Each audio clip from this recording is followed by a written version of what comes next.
Adventure 10. The Naval Treaty. The July which immediately succeeded my marriage was made memorable by 3 cases of interest, in which I had the privilege of being associated with Sherlock Holmes and of studying his methods. I find them recorded in my notes under the headings of The Adventure of the Second Stain, The Adventure of the Naval Treaty, and The Adventure of the Tired Captain. The first of these, however, deals with interest of such importance and implicates so many of the first families in the kingdom that for many years it will be impossible to make it public. No case, however, in which Holmes was engaged has ever illustrated the value of his analytical methods so clearly or has impressed those who were associated with him so deeply. I still retain an almost verbatim report of the interview in which he demonstrated the true facts of the case to Monsieur Dubuque of the Paris police, and Fritz von Waldbaum, the well-known specialist of Danzig, both of whom had wasted their energies upon what proved to be side issues. The new century will have come, however, before the story can be safely told. Meanwhile I pass on to the second on my list, which promised also at one time to be of national importance, and was marked by several incidents which give it a quite unique character.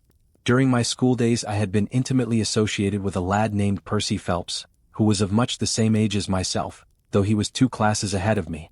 He was a very brilliant boy, and carried away every prize which the school had to offer, finished his exploits by winning a scholarship which sent him on to continue his triumphant career at Cambridge. He was, I remember, extremely well connected, and even when we were all little boys together we knew that his mother's brother was Lord Holdhurst, the great conservative politician. This gaudy relationship did him little good at school. On the contrary, it seemed rather a piquant thing to us to chevy him about the playground and hit him over the shins with a wicket. But it was another thing when he came out into the world. I heard vaguely that his abilities and the influences which he commanded had won him a good position at the Foreign Office, and then he passed completely out of my mind until the following letter recalled his existence. Briarbrae, Woking. My dear Watson, I have no doubt that you can remember Tadpole Phelps, who was in the 5th form when you were in the 3rd. It is possible even that you may have heard that through my uncle's influence I obtained a good appointment at the Foreign Office, and that I was in a situation of trust and honor until a horrible misfortune came suddenly to blast my career. There is no use writing of the details of that dreadful event. In the event of your acceding to my request, it is probable that I shall have to narrate them to you. I have only just recovered from 9 weeks of brain fever, and am still exceedingly weak. Do you think that you could bring your friend Mr. Holmes down to see me? I should like to have his opinion of the case, though the authorities assure me that nothing more can be done. Do try to bring him down, and as soon as possible. Every minute seems an hour while I live in this state of horrible suspense. Assure him that if I have not asked his advice sooner it was not because I did not appreciate his talents, but because I have been off my head ever since the blow fell. Now I am clear again, though I dare not think of it too much for fear of a relapse. I am still so weak that I have to write, as you see, by dictating. Do try to bring him. Your old schoolfellow, Percy Phelps. There was something that touched me as I read this letter, something pitiable in the reiterated appeals to bring Holmes. So moved was I that even had it been a difficult matter I should have tried it. But of course I knew well that Holmes loved his art, so that he was ever as ready to bring his aid as his client could be to receive it. My wife agreed with me that not a moment should be lost in laying the matter before him, and so within an hour of breakfast time I found myself back once more in the old rooms in Baker Street. Holmes was seated at his side table clad in his dressing gown, and working hard over a chemical investigation. A large curved retort was boiling furiously in the bluish flame of a Bunsen burner, and the distilled drops were condensing into a 2-liter measure. My friend hardly glanced up as I entered, and I, seeing that his investigation must be of importance, seated myself in an armchair and waited. He dipped into this bottle or that, drawing out a few drops of each with his glass pipette, and finally brought a test tube containing a solution over to the table. In his right hand he held a slip of litmus paper. "You come at a crisis, Watson," said he. "If this paper remains blue, all is well. If it turns red, it means a man's life." He dipped it into the test tube and it flushed at once into a dull, dirty crimson. "I thought as much," he cried. "I will be at your service in an instant, Watson. You will find tobacco in the Persian slipper." He turned to his desk and scribbled off several telegrams, which were handed over to the page boy. Then he threw himself down into the chair opposite, and drew up his knees until his fingers clasped round his long, thin shins. "A very commonplace little murder," said he. "You've got something better, I fancy. You are the stormy petrel of crime, Watson. What is it?" I handed him the letter, which he read with the most concentrated attention. "It does not tell us very much, does it?" he remarked as he handed it back to me. "Hardly anything. And yet the writing is of interest. But the writing is not his own. Precisely. It is a woman's? A man's surely, I cried. No, a woman's, and a woman of rare character.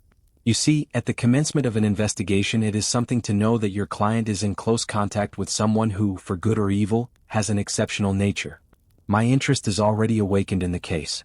If you are ready we will start at once for Woking, and see this diplomatist who is in such evil case, and the lady to whom he dictates his letters.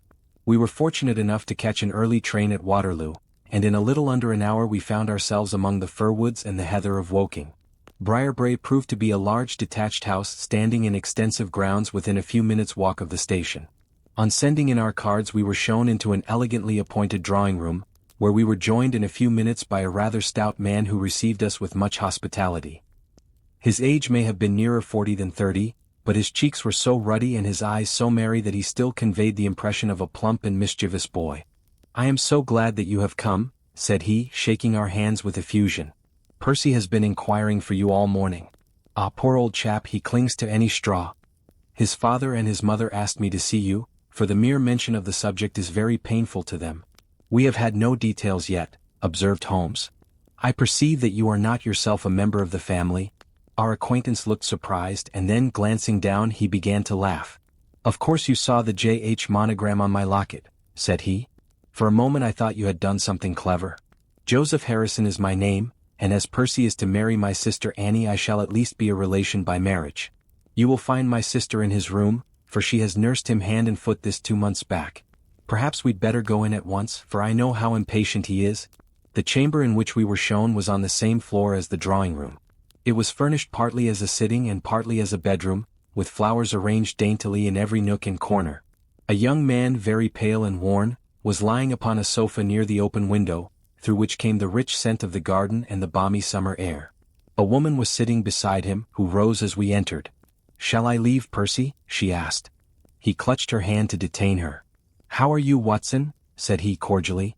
"I should never have known you under that mustache, and I dare say you would not be prepared to swear to me. This I presume is your celebrated friend, Mr. Sherlock Holmes?" I introduced him in a few words and we both sat down. The stout young man had left us, but his sister still remained with her hand in that of the invalid. She was a striking-looking woman, a little short and thick for symmetry, but with a beautiful olive complexion, large dark Italian eyes, and a wealth of deep black hair. Her rich tints made the white face of her companion the more worn and haggard by the contrast. "I won't waste your time," said he, raising himself upon the sofa. "I'll plunge into the matter without further preamble. I was a happy and successful man, Mr. Holmes, and on the eve of being married, when a sudden and dreadful misfortune wrecked all my prospects in life. I was, as Watson may have told you, in the Foreign Office, and through the influences of my uncle, Lord Holdhurst, I rose rapidly to a responsible position. When my uncle became foreign minister in this administration he gave me several missions of trust, and as I always brought them to a successful conclusion, he came at last to have the utmost confidence in my ability and tact. Nearly 10 weeks ago, to be more accurate, on the 23rd of May, he called me into his private room, and after complimenting me on the good work which I had done, he informed me that he had a new commission of trust for me to execute. "This," said he, taking a grey roll of paper from his bureau, "is the original of that secret treaty between England and Italy of which, I regret to say, some rumors have already got into the public press. It is of enormous importance that nothing further should leak out. The French or the Russian embassy would pay an immense sum to learn the contents of these papers. They should not leave my bureau were it not that it is absolutely necessary to have them copied. You have a desk in your office?" "Yes, sir." "Then take the treaty and lock it up there. I shall give directions that you may remain behind when the others go, so that you may copy it at your leisure without fear of being overlooked. When you have finished, relock both the original and the draft in the desk, and hand them over to me personally tomorrow morning." I took the papers and— "Excuse me an instant," said Holmes. "Were you alone during this conversation?"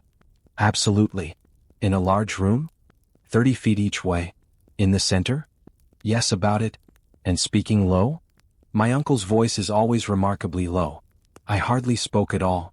"Thank you," said Holmes, shutting his eyes. "Pray go on." I did exactly what he indicated, and waited until the other clerks had departed. One of them in my room, Charles Gorret, had some arrears of work to make up, so I left him there and went out to dine. When I returned he was gone. I was anxious to hurry my work, for I knew that Joseph, the Mr. Harrison whom you saw just now, was in town, and that he would travel down to Woking by the 11 o'clock train, and I wanted if possible to catch it. When I came to examine the treaty I saw at once that it was of such importance that my uncle had been guilty of no exaggeration in what he had said. Without going into details, I may say that it defined the position of Great Britain towards the Triple Alliance, and foreshadowed the policy which this country would pursue in the event of the French fleet gaining a complete ascendancy over that of Italy in the Mediterranean. The questions treated in it were purely naval. At the end were the signatures of the high dignitaries who had signed it. I glanced my eyes over it and then settled down to my task of copying. It was a long document, written in the French language and containing 26 separate articles. I copied as quickly as I could, but at 9 o'clock I had only done 9 articles, and it seemed hopeless for me to attempt to catch my train. I was feeling drowsy and stupid, partly from my dinner and also from the effects of a long day's work. A cup of coffee would clear my brain. A commissionaire remains all night in a little lodge at the foot of the stairs, and is in the habit of making coffee at his spirit lamp for any of the officials who may be working overtime. I rang the bell therefore to summon him. To my surprise, it was a woman who answered the summons, a large, coarse-faced, elderly woman in an apron. She explained that she was the commissionnaire's wife who did the chairing, and I gave her the order for the coffee. I wrote 2 more articles and then, feeling more drowsy than ever, I rose and walked up and down the room to stretch my legs. My coffee had not yet come and I wondered what the cause of the delay could be. Opening the door, I started down the corridor to find out. There was a straight passage, dimly lighted, which led from the room in which I had been working, and was the only exit from it. It ended in a curving staircase, with the commissionnaire's lodge in the passage at the bottom. Halfway down the staircase is a small landing with another passage running into it at right angles. This second one leads by means of a second small stair to a side door, used by servants, and also as a shortcut by clerks when coming from Charles Street. Here is a rough chart of the place. Thank you. I think that I quite follow you, said Sherlock Holmes. It is of the utmost importance that you should notice this point. I went down the stairs and into the hall, where I found the commissionaire fast asleep in his box, with the kettle boiling furiously upon the spirit lamp. I took off the kettle and blew out the lamp, for the water was spurting over the floor. Then I put out my hand and was about to shake the man, who was still sleeping soundly, when a bell over his head rang loudly, and he woke with a start. "Mr. Phelps, sir?" said he, looking at me in bewilderment. "I came down to see if my coffee was ready. I was boiling the kettle when I fell asleep, sir." He looked at me and then up at the still quivering bell with an ever-growing astonishment upon his face. "If you was here, sir, then who rang the bell?" he asked. "The bell?" I cried. "What bell is it?" "It's the bell of the room you were working in." A cold hand seemed to close round my heart. Someone, then, was in that room where my precious treaty lay upon the table. I ran frantically up the stair and along the passage. There was no one in the corridors, Mr. Holmes. There was no one in the room. All was exactly as I left it, save only that the papers which had been committed to my care had been taken from the desk on which they lay. The copy was there and the original was gone. Holmes sat up in his chair and rubbed his hands. I could see that the problem was entirely to his heart. "Pray, what did you do then?" he murmured.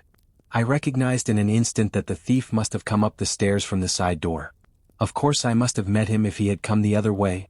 "You were satisfied that he could not have been concealed in the room all the time, or in the corridor which you have just described as dimly lighted?" "It is absolutely impossible. A rat could not conceal himself either in the room or the corridor. There is no cover at all." "Thank you. Pray proceed." The commissionaire, seeing by my pale face that something was to be feared, had followed me upstairs. Now we both rushed along the corridor and down the steep steps which led to Charles Street. The door at the bottom was closed but unlocked. We flung it open and rushed out. I can distinctly remember that as we did so there came 3 chimes from a neighboring clock. It was 10:15. "That is of enormous importance," said Holmes, making a note upon his shirt cuff. The night was very dark and a thin, warm rain was falling. There was no one in Charles Street, but a great traffic was going on as usual in Whitehall at the extremity. We rushed along the pavement, bareheaded as we were, and at the far corner we found a policeman standing. "A robbery has been committed," I gasped. "A document of immense value has been stolen from the Foreign Office. Has anyone passed this way?" "I have been standing here for a quarter of an hour, sir," said he. "Only one person has passed during that time, a woman tall and elderly with a paisley shawl." "Ah, that is only my wife," cried the commissionaire, Has no one else passed? No one. Then it must be the other way that the thief took, cried the fellow, tugging at my sleeve. But I was not satisfied, and the attempts which he made to draw me away increased my suspicions. Which way did the woman go? I cried. I don't know, sir. I noticed her pass, but I had no special reason for watching her. She seemed to be in a hurry. How long ago was it? Oh, not very many minutes. Within the last 5? Well, it could not be more than 5. You're only wasting your time, sir, and every minute now is of importance, cried the commissionaire. Take my word for it that my old woman has nothing to do with it, and come down to the other end of the street. Well, if you won't, I will. And with that he rushed off in the other direction. But I was after him in an instant and caught him by the sleeve. Where do you live? Said I. 16 Ivy Lane, Brixton, he answered. But don't let yourself be drawn away upon a false scent, Mr. Phelps. Come to the other end of the street and let us see if we can hear of anything. Nothing was to be lost by following his advice. With the policeman we both hurried down, but only to find the street full of traffic, many people coming and going, but all only too eager to get to a place of safety upon so wet a night. There was no lounger who could tell us who had passed. Then we returned to the office and searched the stairs and the passage without result. The corridor which led to the room was laid down with a kind of creamy linoleum which shows an impression very easily. We examined it very carefully, but found no outline of any footmark. Had it been raining all evening? Since about 7? How is it, then, that the woman who came into the room about 9 left no traces with her muddy boots? I am glad you raised the point. It occurred to me at the time. The charwomen are in the habit of taking off their boots at the commissionnaire's office, and putting on list slippers. That is very clear. There were no marks, then, though the night was a wet one? The chain of events is certainly one of extraordinary interest. What did you do next? We examined the room also. There is no possibility of a secret door, and the windows are quite 30 feet from the ground. Both of them were fastened on the inside. The carpet prevents any possibility of a trap door, and the ceiling is of the ordinary whitewashed kind. I will pledge my life that whoever stole my papers could only have come through the door. How about the fireplace? They use none. There is a stove. The bell rope hangs from the wire just to the right of my desk. Whoever rang it must have come right up to the desk to do it. But why should any criminal wish to ring the bell? It is a most insoluble mystery. Certainly the incident was unusual. What were your next steps? You examined the room, I presume, to see if the intruder had left any traces, any cigar end or dropped glove or hairpin or other trifle? There was nothing of the sort. No smell? Well, we never thought of that. Ah, a scent of tobacco would have been worth a great deal to us in such an investigation. I never smoke myself, so I think I should have observed it if there had been any smell of tobacco. There was absolutely no clue of any kind. The only tangible fact was that the commissionnaire's wife, Mrs. Tangi was the name, had hurried out of the place. He could give no explanation save that it was about the time when the woman always went home. The policeman and I agreed that our best plan would be to seize the woman before she could get rid of the papers, presuming that she had them. The alarm had reached Scotland Yard by this time, and Mr. Forbes, the detective, came round at once and took up the case with a great deal of energy. We hired a hansom, and in half an hour we were at the address which had been given to us. A young woman opened the door, who proved to be Mrs. Tangi's eldest daughter. Her mother had not come back yet, and we were shown into the front room to wait. About 10 minutes later a knock came at the door, and here we made the one serious mistake for which I blame myself. Instead of opening the door ourselves, we allowed the girl to do so. We heard her say, "Mother, there are 2 men in the house waiting to see you," and an instant afterwards we heard the patter of feet rushing down the passage. Forbes flung open the door and we both ran into the back room or kitchen, but the woman had got there before us. She stared at us with defiant eyes, and then, suddenly recognizing me, an expression of absolute astonishment came over her face. "Why, if it isn't Mr. Phelps of the office," she cried. Come, who did you think we were when you ran away from us?" asked my companion. "I thought you were the brokers," said she. "We have had some trouble with a tradesman."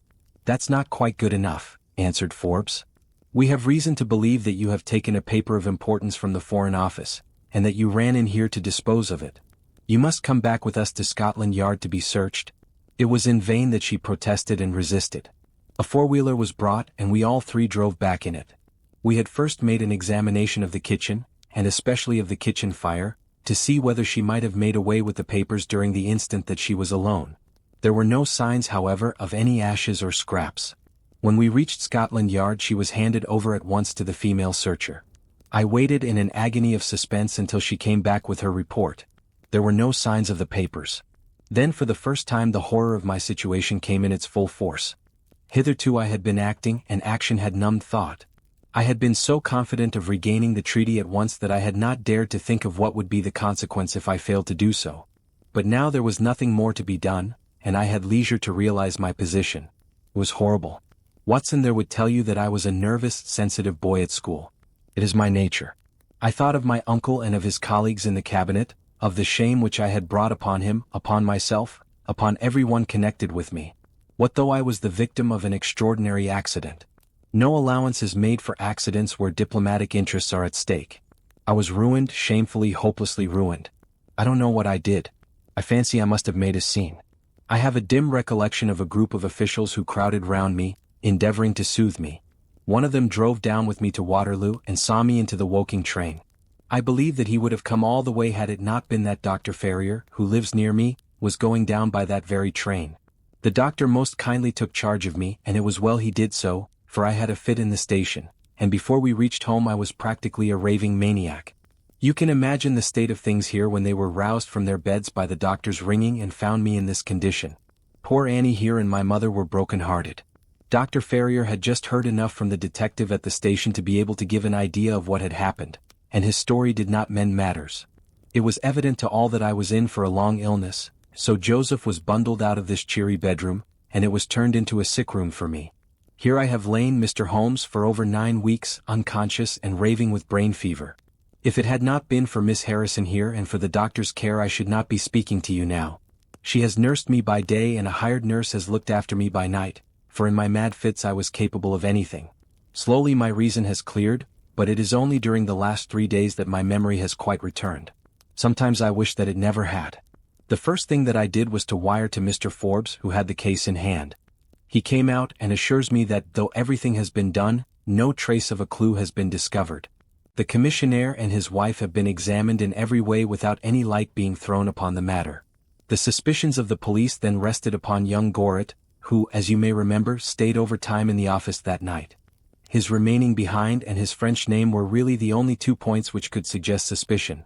But as a matter of fact I did not begin work until he had gone, and his people are of Huguenot extraction, but as English in sympathy and tradition as you and I are. Nothing was found to implicate him in any way, and there the matter dropped. I turn to you, Mr. Holmes, as absolutely my last hope.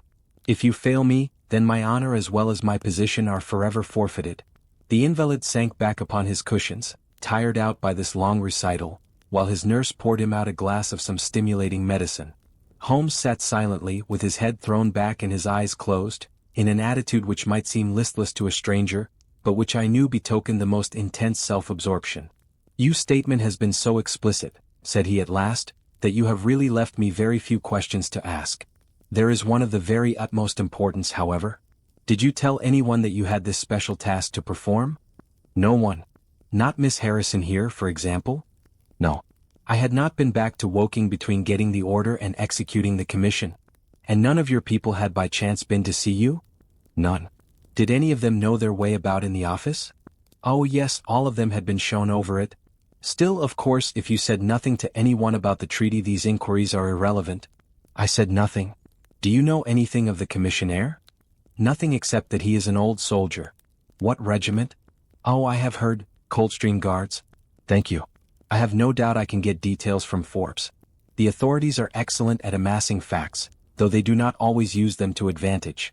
What a lovely thing a rose is. He walked past the couch to the open window, and held up the drooping stalk of a moss rose, looking down at the dainty blend of crimson and green. It was a new phase of his character to me, for I had never before seen him show any keen interest in natural objects. There is nothing in which deduction is so necessary as in religion, said he, leaning with his back against the shutters. It can be built up as an exact science by the reasoner. Our highest assurance of the goodness of Providence seems to me to rest in the flowers. All other things, our powers, our desires, our food, are all really necessary for our existence in the first instance. But this rose is an extra. Its smell and its color are an embellishment of life, not a condition of it. It is only goodness which gives extras, and so I say again that we have much to hope from the flowers. Percy Phelps and his nurse looked at Holmes during this demonstration with surprise and a good deal of disappointment written upon their faces. He had fallen into a reverie, with the moss rose between his fingers. It had lasted some minutes before the young lady broke in upon it.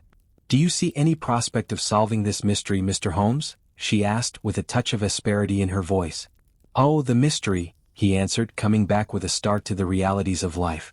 "Well, it would be absurd to deny that the case is a very abstruse and complicated one, but I can promise you that I will look into the matter and let you know any points which may strike me. Do you see any clue? You have furnished me with 7, but, of course, I must test them before I can pronounce upon their value." "You suspect someone?" "I suspect myself." "What?" "Of coming to conclusions too rapidly." "Then go to London and test your conclusions." "Your advice is very excellent, Miss Harrison," said Holmes, rising.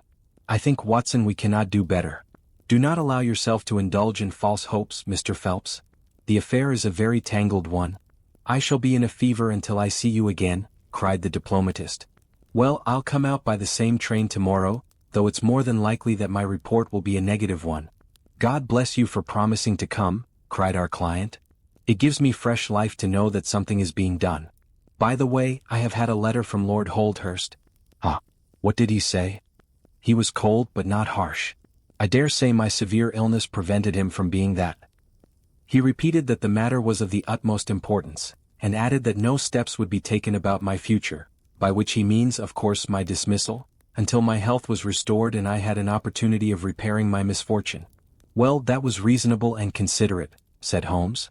"Come, Watson, for we have a good day's work before us in town." Mr. Joseph Harrison drove us down to the station, and we were soon whirling up in a Portsmouth train. Holmes was sunk in profound thought, and hardly opened his mouth until we had passed Clapham Junction.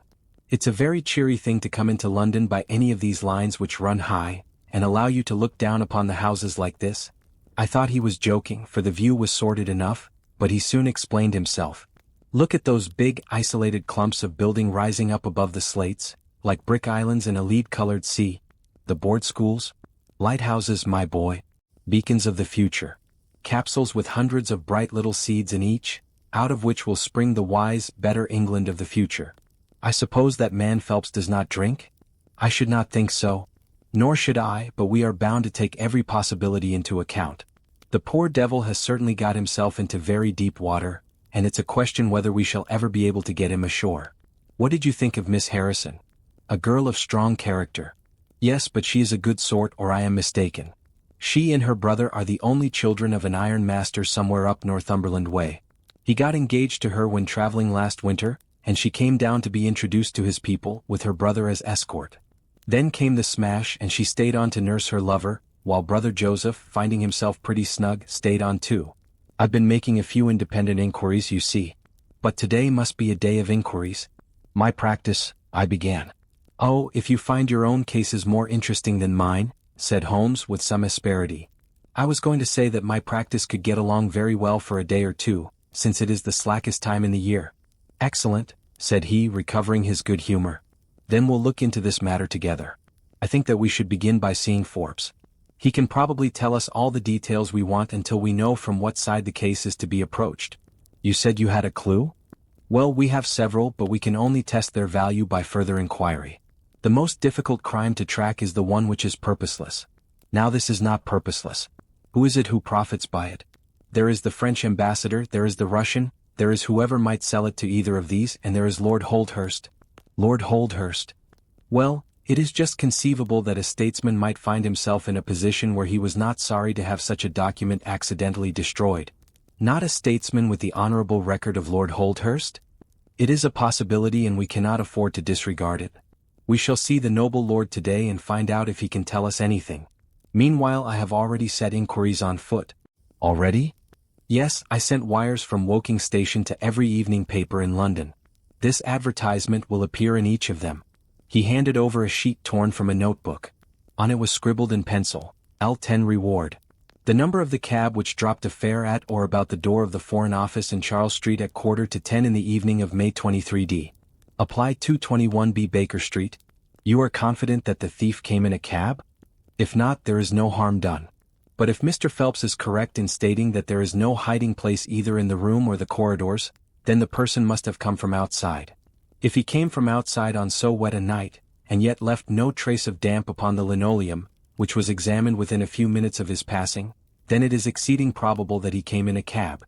Yes, I think that we may safely deduce a cab. It sounds plausible. That is one of the clues of which I spoke. It may lead us to something.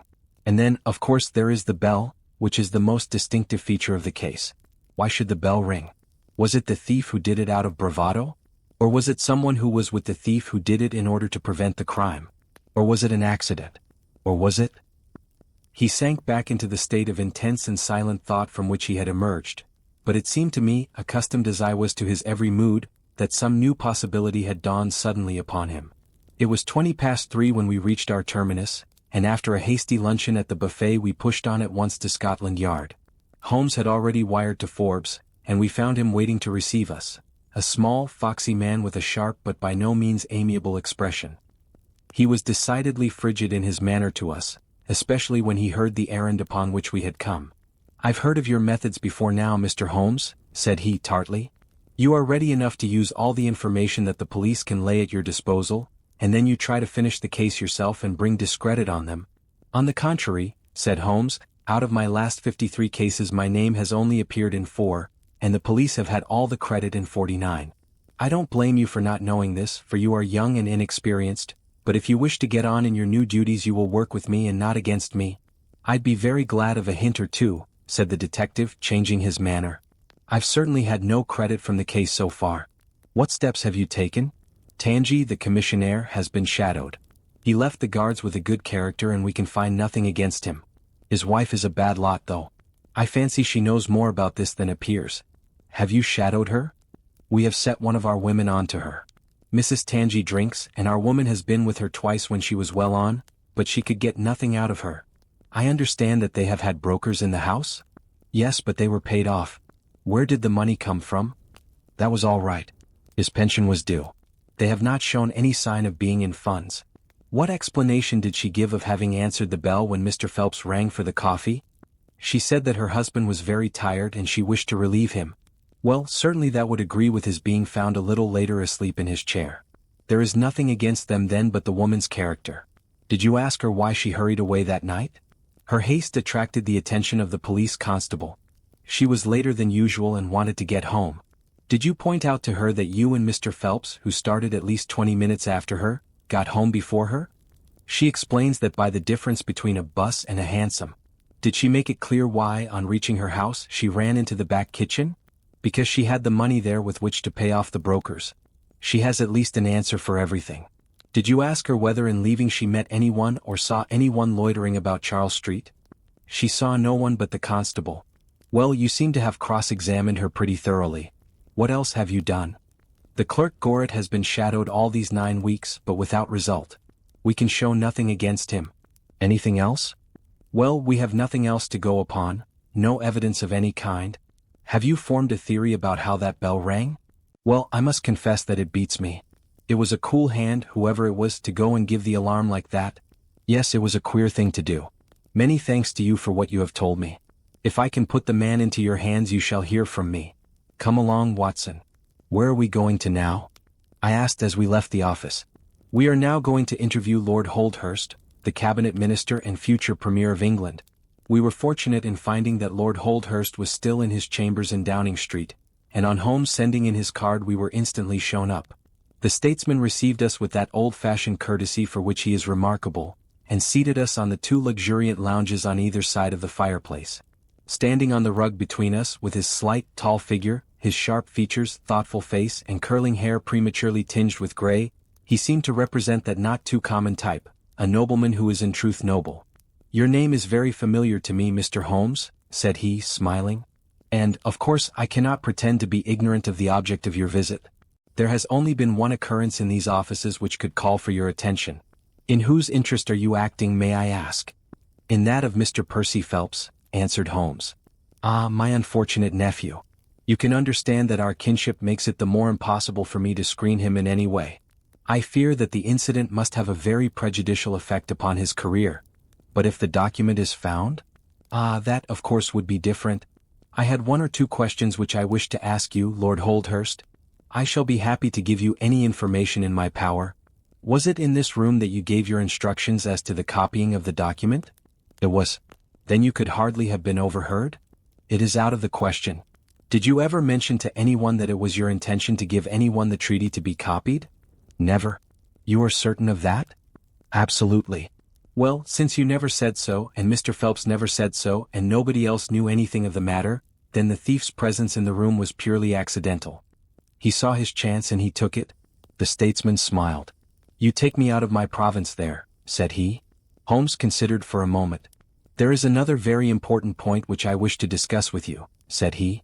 You feared, as I understand, that very grave results might follow from the details of this treaty becoming known. A shadow passed over the expressive face of the statesman.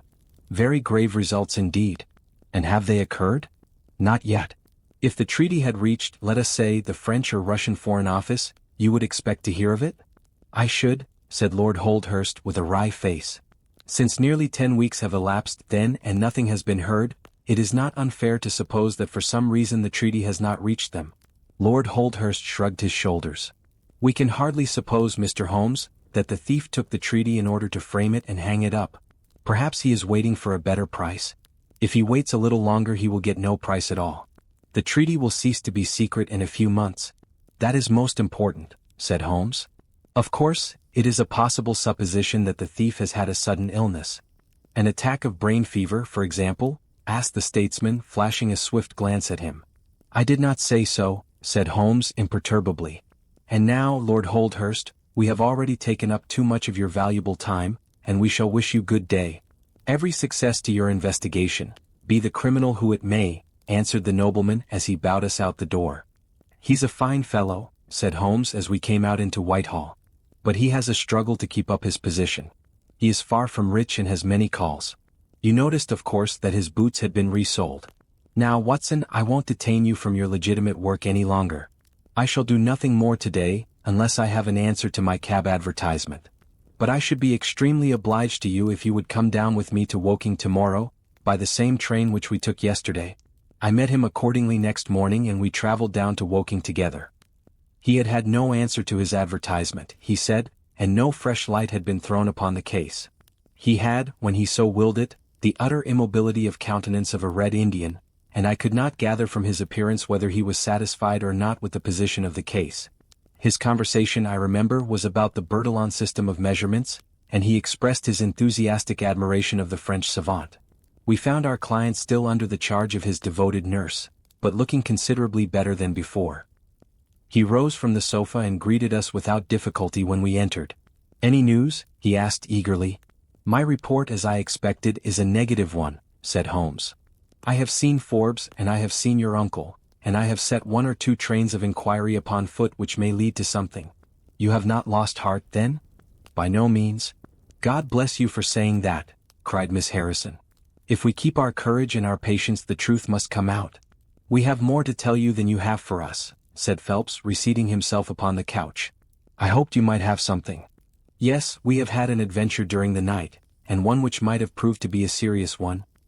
His expression grew very grave as he spoke, and a look of something akin to fear sprang up in his eyes.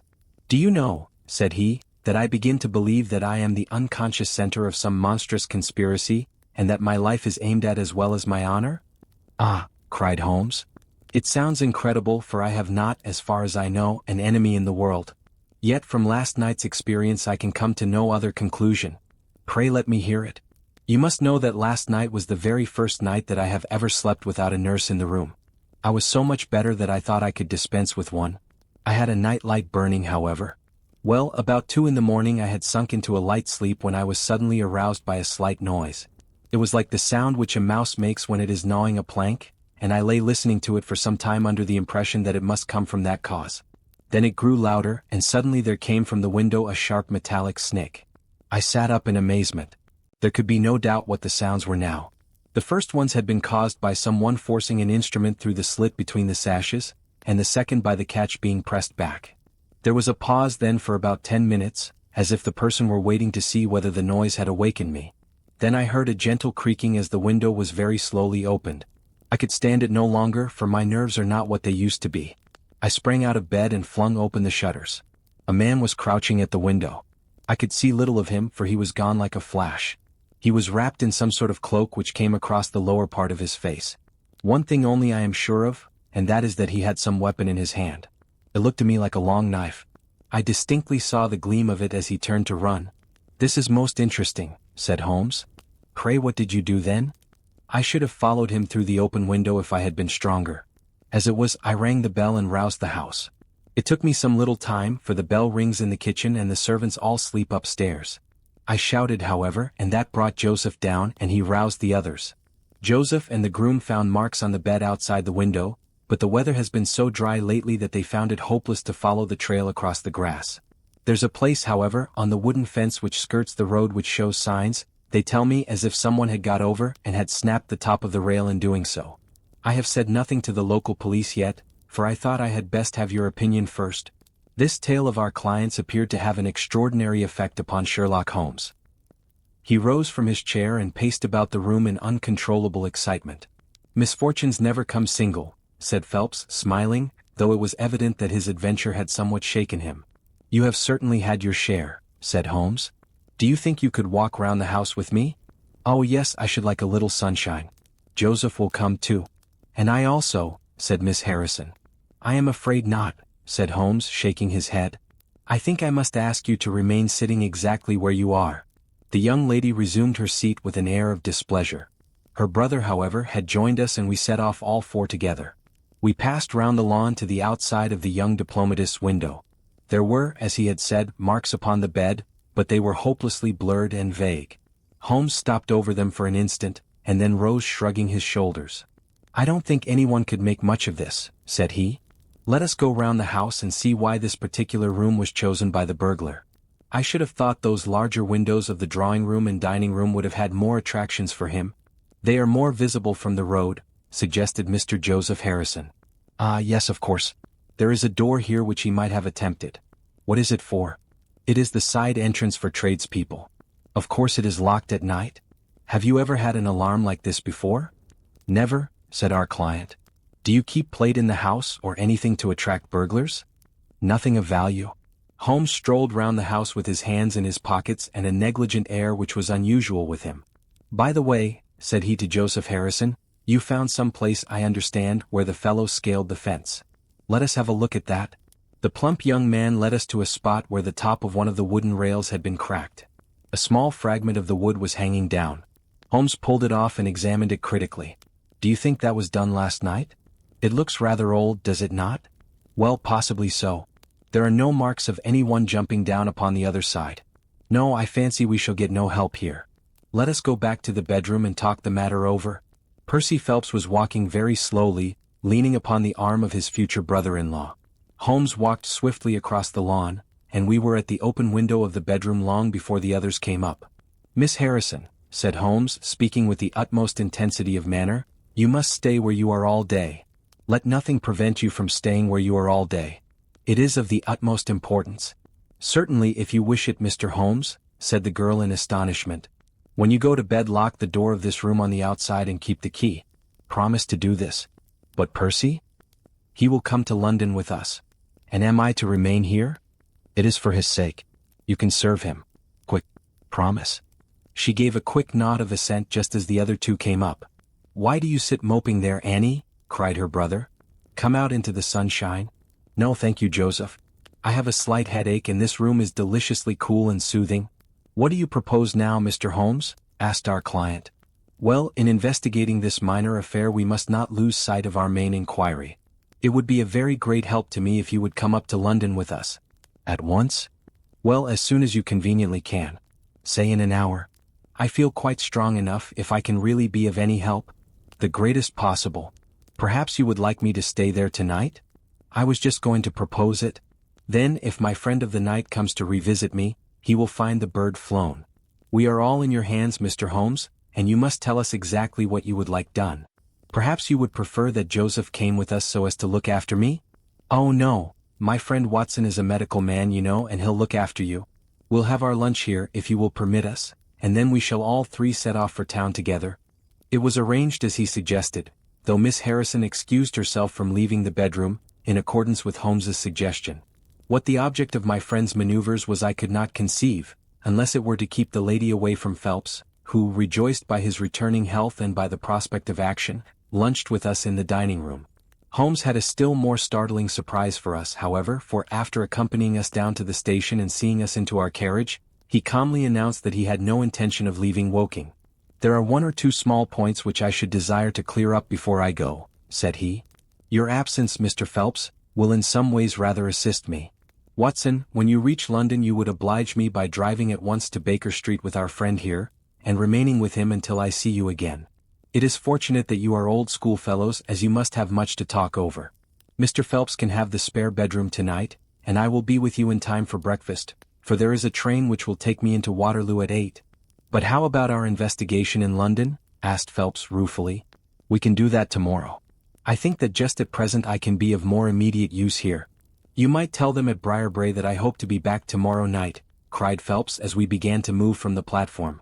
"I hardly expect to go back to Briarbrae," answered Holmes, and waved his hand to us cheerily as we shot out from the station. Phelps and I talked it over on our journey, but neither of us could devise a satisfactory reason for this new development. "I suppose he wants to find out some clue as to the burglary last night, if a burglar it was. For myself, I don't believe it was an ordinary thief. What is your own idea then? Upon my word, you may put it down to my weak nerves or not, but I believe there is some deep political intrigue going on around me, and that for some reason that passes my understanding my life is aimed at by the conspirators. It sounds high-flown and absurd, but consider the facts. Why should a thief try to break in at a bedroom window, where there could be no hope of any plunder, and why should he come with a long knife in his hand? You are sure it was not a housebreaker's jimmy?" "Oh no, it was a knife. I saw the flash of the blade quite distinctly. But why on earth should you be pursued with such animosity?" "Ah, that is the question. Well, if Holmes takes the same view that would account for his action, would it not? Presuming that your theory is correct, if he can lay his hands upon the man who threatened you last night he will have gone a long way towards finding who took the naval treaty. It is absurd to suppose that you have two enemies, one of whom robs you while the other threatens your life." "But Holmes said that he was not going to Briarbrae." "I have known him for some time," said I, "but I never knew him do anything yet without a very good reason," and with that our conversation drifted off onto other topics. But it was a weary day for me. Phelps was still weak after his long illness, and his misfortune made him querulous and nervous. In vain I endeavored to interest him in Afghanistan, in India, in social questions, in anything which might take his mind out of the groove. He would always come back to his lost treaty, wondering, guessing, speculating as to what Holmes was doing, what steps Lord Holdhurst was taking, what news we should have in the morning. As the evening wore on his excitement became quite painful. "You have implicit faith in Holmes?" he asked. "I have seen him do some remarkable things. But he never brought light into anything quite so dark as this?" "Oh yes, I have known him solve questions which presented fewer clues than yours." "But not where such large interests are at stake?" "I don't know that. To my certain knowledge he has acted on behalf of 3 of the reigning houses of Europe in very vital matters. But you know him well, Watson. He is such an inscrutable fellow that I never quite know what to make of him. Do you think he is hopeful? Do you think he expects to make a success of it?" "He has said nothing. That is a bad sign. On the contrary, I have noticed that when he is off the trail he generally says so. It is when he is on a scent and is not quite absolutely sure yet that it is the right one that he is most taciturn. Now, my dear fellow, we can't help matters by making ourselves nervous about them, so let me implore you to go to bed and so be fresh for whatever may await us tomorrow." I was able at last to persuade my companion to take my advice, though I knew from his excited manner that there was not much hope of sleep for him. Indeed, his mood was infectious, for I lay tossing half the night myself, brooding over this strange problem, and inventing 100 theories, each of which was more impossible than the last. Why had Holmes remained at Woking? Why had he asked Miss Harrison to remain in the sick room all day? Why had he been so careful not to inform the people at Briarbrae that he intended to remain near them? I cudgelled my brains until I fell asleep in the endeavor to find some explanation which would cover all these facts. It was 7 o'clock when I awoke, and I set off at once for Phelps's room, to find him haggard and spent after a sleepless night. His first question was whether Holmes had arrived yet. "He'll be here when he promised," said I, "and not an instant sooner or later." And my words were true, for shortly after 8 a hansom dashed up to the door and our friend got out of it. Standing in the window we saw that his left hand was swathed in a bandage and that his face was very grim and pale. He entered the house, but it was some little time before he came upstairs. "He looks like a beaten man," cried Phelps. I was forced to confess that he was right. "After all," said I, "the clue of the matter lies probably here in town." Phelps gave a groan. "I don't know how it is," said he, "but I had hoped for so much from his return. But surely his hand was not tied up like that yesterday. What can be the matter?" "You are not wounded, Holmes?" I asked as my friend entered the room. "Tut, it is only a scratch through my own clumsiness," he answered, nodding his good mornings to us. "This case of yours, Mr. Phelps, is certainly one of the darkest which I have ever investigated. I feared that you would find it beyond you. It has been a most remarkable experience." "That bandage tells of adventures," said I. "Won't you tell us what has happened?" "After breakfast, my dear Watson. Remember that I have breathed 30 miles of Surrey air this morning. I suppose that there has been no answer from my cabman advertisement? Well, we cannot expect to score every time." The table was all laid, and just as I was about to ring, Mrs. Hudson entered with the tea and coffee. A few minutes later she brought in 3 covers, and we all drew up to the table, Holmes ravenous, I curious, and Phelps in the gloomiest state of depression. "Mrs. Hudson has risen to the occasion," said Holmes, uncovering a dish of curried chicken. "Her cuisine is a little limited, but she has as good an idea of breakfast as a Scotchwoman. What have you here, Watson?" "Ham and eggs," I answered. "Good. What are you going to take, Mr. Phelps? Curried fowl or eggs, or will you help yourself?" "Thank you. I can eat nothing," said Phelps. "Oh, come. Try the dish before you." "Thank you, I would really rather not." "Well then," said Holmes with a mischievous twinkle, "I suppose that you have no objection to helping me?" Phelps raised the cover, and as he did so he uttered a scream, and sat there staring with a face as white as the plate upon which he looked. Across the center of it was lying a little cylinder of blue-gray paper. He caught it up, devoured it with his eyes, and then danced madly about the room, pressing it to his bosom and shrieking out in his delight. Then he fell back into an armchair so limp and exhausted with his own emotions that we had to pour brandy down his throat to keep him from fainting. There, said Holmes, soothing, patting him upon the shoulder. "It was too bad to spring it on you like this, but Watson here will tell you that I never can resist a touch of the dramatic." Phelps seized his hand and kissed it. "God bless you," he cried. "You have saved my honor." "Well, my own was at stake, you know," said Holmes. "I assure you it is just as hateful to me to fail in a case as it can be to you to blunder over a commission." Phelps thrust away the precious document into the innermost pocket of his coat. "I have not the heart to interrupt your breakfast any further, and yet I am dying to know how you got it and where it was." Sherlock Holmes swallowed a cup of coffee, and turned his attention to the ham and eggs. Then he rose, lit his pipe, and settled himself down into his chair. "I'll tell you what I did first and how I came to do it afterwards," said he. "After leaving you at the station I went for a charming walk through some admirable Surrey scenery to a pretty little village called Ripley, where I had my tea at an inn, and took the precaution of filling my flask and of putting a paper of sandwiches in my pocket. There I remained until evening, when I set off for Woking again, and found myself in the high road outside Briarbrae just after sunset. Well, I waited until the road was clear. It is never a very frequented one at any time, I fancy, and then I clambered over the fence into the grounds." "Surely the gate was open," ejaculated Phelps. "Yes, but I have a peculiar taste in these matters. I chose the place where the 3 fir trees stand, and behind their screen I got over without the least chance of anyone in the house being able to see me. I crouched down among the bushes on the other side and crawled from one to the other, witnessed the disreputable state of my trouser knees, until I had reached the clump of rhododendrons just opposite to your bedroom window. There I squatted down and awaited developments. The blind was not down in your room, and I could see Miss Harrison sitting there reading by the table. It was 10:15 when she closed her book, fastened the shutters, and retired. I heard her shut the door and felt quite sure that she had turned the key in the lock." "The key?" ejaculated Phelps. "Yes, I had given Miss Harrison instructions to lock the door on the outside and take the key with her when she went to bed. She carried out every one of my injunctions to the letter, and certainly without her cooperation you would not have that paper in your coat pocket. She departed then and the lights went out and I was left squatting in the rhododendron bush. The night was fine, but still it was a very weary vigil.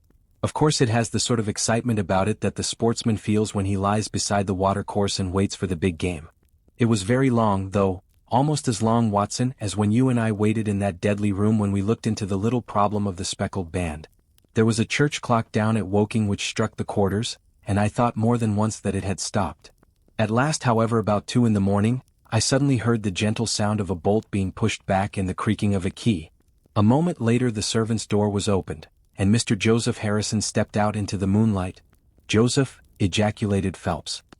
He was bareheaded, but he had a black coat thrown over his shoulders so that he could conceal his face in an instant if there were any alarm. He walked on tiptoe under the shadow of the wall, and when he reached the window he worked a long-bladed knife through the sash and pushed back the catch. Then he flung open the window and putting his knife through the crack in the shutters, he thrust the bar up and swung them open. From where I lay I had a perfect view of the inside of the room and of every one of his movements.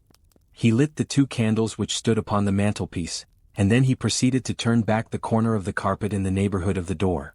Presently he stopped and picked out a square piece of board, such as is usually left to enable plumbers to get at the joints of the gas pipes. This one covered, as a matter of fact, the T-joint which gives off the pipe which supplies the kitchen underneath. Out of this hiding place he drew that little cylinder of paper, pushed down the board, rearranged the carpet, blew out the candles and walked straight into my arms as I stood waiting for him outside the window. Well, he has rather more viciousness than I gave him credit for, has Master Joseph. He flew at me with his knife and I had to grasp him twice and got a cut over the knuckles before I had the upper hand of him. He looked murder out of the only eye he could see with when we had finished, but he listened to reason and gave up the papers. Having got them I let my man go, but I wired full particulars to Forbes this morning. He is quick enough to catch his bird, well and good. But if, as I shrewdly suspect, he finds the nest empty before he gets there, why, all the better for the government. I fancy that Lord Holdhurst for one, and Mr. Percy Phelps for another, would very much rather that the affair never got as far as a police court. My God, gasped our client. Do you tell me that during these long 10 weeks of agony the stolen papers were within the very room with me all the time? So it was. And Joseph a villain and a thief? I am afraid Joseph's character is a rather deeper and more dangerous one than one might judge from his appearance. From what I have heard from him this morning, I gather that he has lost heavily in dabbling with stocks, and that he is ready to do anything on earth to better his fortunes. Being an absolutely selfish man, when a chance presented itself he did not allow either his sister's happiness or your reputation to hold his hand. Percy Phelps sank back in his chair. My head whirls, said he. Your words have dazed me. The principal difficulty in your case, remarked Holmes in his didactic fashion, lay in the fact of there being too much evidence. What was vital was overlaid and hidden by what was irrelevant. Of all the facts which were presented to us we had to pick just those which we deemed to be essential, and then piece them together in their order, so as to reconstruct this very remarkable chain of events. I had already begun to suspect Joseph, from the fact that you had intended to travel home with him that night, and that therefore it was a likely enough thing that he should call for you, knowing the Foreign Office well, upon his way. When I heard that someone had been so anxious to get into the bedroom, in which no one but Joseph could have concealed anything, you told us in your narrative how you had turned Joseph out when you arrived with the doctor. My suspicions all changed to certainties, especially as the attempt was made on the first night upon which the nurse was absent, showing that the intruder was well acquainted with the ways of the house. How blind I have been! The facts of the case, as far as I have worked them out, are these. This Joseph Harrison entered the office through the Charles Street door, and knowing his way he walked straight into your room the instant after you left it. Finding no one there he promptly rang the bell, and at the instant that he did so his eyes caught the paper upon the table. A glance showed him that chance had put in his way a state document of immense value, and in an instant he had thrust it into his pocket and was gone. A few minutes elapsed, as you remember, before the sleepy commissionaire drew your attention to the bell, and those were just enough to give the thief time to make his escape. He made his way to Woking by the first train, and having examined his booty and assured himself that it really was of immense value, he had concealed it in what he thought was a very safe place, with the intention of taking it out again in a day or two, and carrying it to the French embassy, or wherever he thought that a long price was to be had. Then came your sudden return. He, without a moment's warning, was bundled out of his room, and from that time onward there were always at least 2 of you there to prevent him from regaining his treasure. The situation to him must have been a maddening one. But at last he thought he saw his chance. He tried to steal in but was baffled by your wakefulness. You remember that you did not take your usual draught that night? I remember. I fancy that he had taken steps to make that draught efficacious, and that he quite relied upon your being unconscious. Of course, I understood that he would repeat the attempt whenever it could be done with safety. Your leaving the room gave him the chance he wanted. I kept Miss Harrison in it all day so that he might not anticipate us. Then, having given him the idea that the coast was clear, I kept guard as I have described. I already knew that the papers were probably in the room, but I had no desire to rip up all the planking and skirting in search of them. I let him take them therefore from the hiding place, and so saved myself an infinity of trouble. Is there any other point which I can make clear? Why did he try the window on the first occasion, I asked, when he might have entered by the door? In reaching the door he would have to pass 7 bedrooms. On the other hand he could get out onto the lawn with ease. Anything else? You do not think, asked Phelps, that he had any murderous intention? The knife was only meant as a tool. It may be so, answered Holmes, shrugging his shoulders. I can only say for certain that Mr. Joseph Harrison is a gentleman to whose mercy I should be extremely unwilling to trust,